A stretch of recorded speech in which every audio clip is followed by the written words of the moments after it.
Gawin mo to para kay Miriam. Para kay Mateo. Matatay mo. Pero higit sa lahat, gawin mo to para sa sarili mo. Si Gas parang punot dulo ng pinagdadaanan mo ngayon.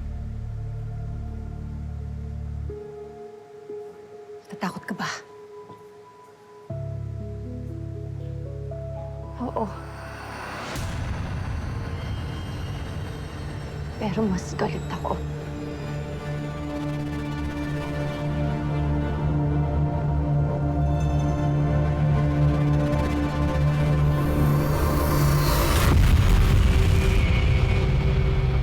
Hello mga kapatid, ito po si Ai de las Alas ng My Best Friend Eman. Mas marami pang emosyon ng mga susunod na eksena kaya click mo na best friend at huwag mong kalimutang mag-subscribe sa TV5 YouTube channel.